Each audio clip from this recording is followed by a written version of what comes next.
दिल्ली में transfer posting के साथ ही कई अधिकार केजरीवाल सरकार से केंद्र सरकार ने एक अध्यादेश के जारी करने के साथ ही छीन लिए, जिसके बाद केजरीवाल सरकार बौखलाई हुई है और दोबारा ट्रांसफर पोस्टिंग के अधिकार पाने के लिए जिस अध्यादेश के जरिए केंद्र सरकार ने उन्हें अधिकार से वंचित किया है, उसको पाने के लिए अब वो विपक्ष का साथ मांग रहे हैं, जिसके लिए आम आदमी पार्टी को विपक्ष का साथ मौखिक तौर पर मिला। लेकिन अब बिहार में होने वाली बैठक को लेकर केजरीवाल ने सभी पार्टियों को बाकायदा लेटर लिखा है। आम आदमी पार्टी की योजना के मुताबिक 23 जून को विपक्षी दलों की जो बैठक बिहार के पटना में होने वाली है, उसकी तैयारियां शुरू कर दी।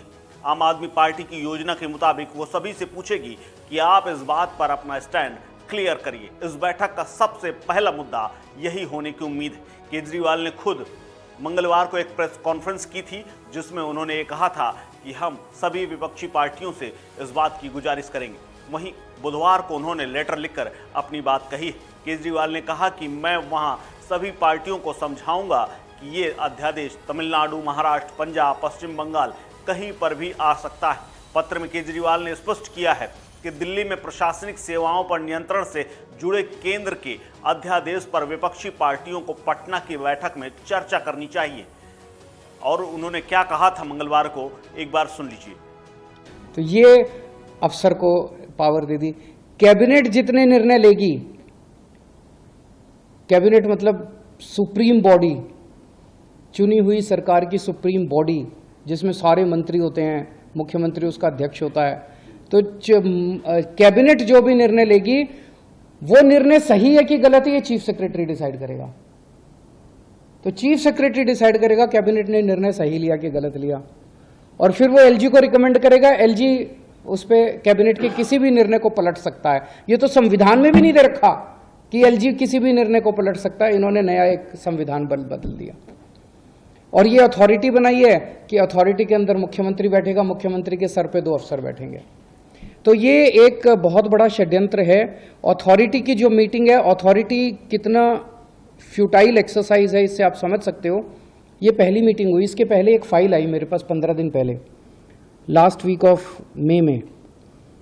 उस फाइल में वो एक ऑफिसर को सस्पेंड करना चाहते थे।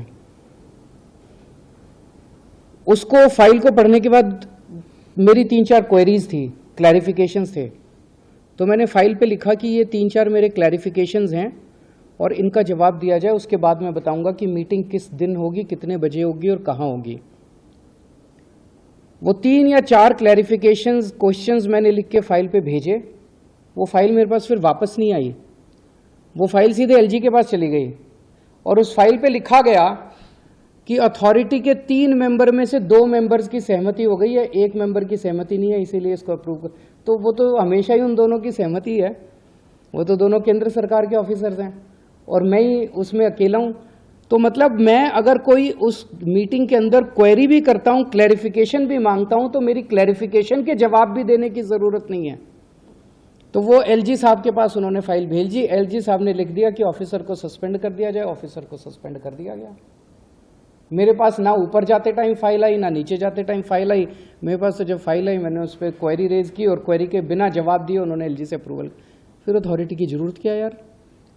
तो ये दिखाता है, ये सारी चीजें हम सुप्रीम कोर्ट लेके जाएंगे और हमें पूरी उम्मीद है, सुप्रीम कोर्ट से भी उम्मीद है और सारी पार्टियों से भी उम्मीद है कि अगर सुप्रीम कोर्ट में भी मिलेगी, राहत मिलेगी, और अगर राज्यसभा में, संसद में बिल आता है तो उसको जीतने नहीं देंगे।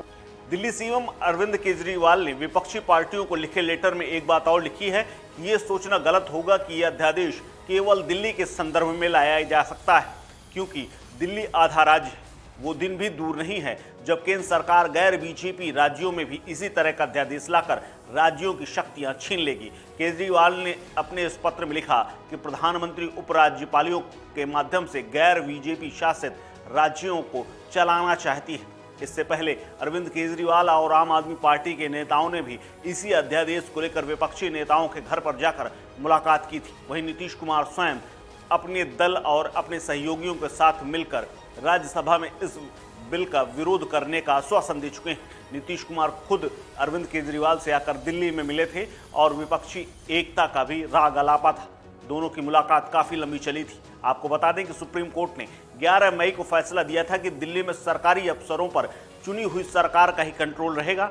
5 जजों की संविधान पीठ ने एक राय में कहा था कि पब्लिक ऑर्डर, पुलिस और जमीन को छोड़कर उपराज्यपाल बाकी सभी मामलों की राज्य सरकार की सलाह और सहयोग से काम करेंगे। लेकिन उसके बाद केंद्र सरकार एक अध्यादेश ले आई और फिर से सारी पावर उपराज्यपाल के पास चली गई। इस खबर में फिलहाल इतना ही। अपडेट्स के लिए बने रहिए वन इंडिया हिंदी के साथ। नमस्कार।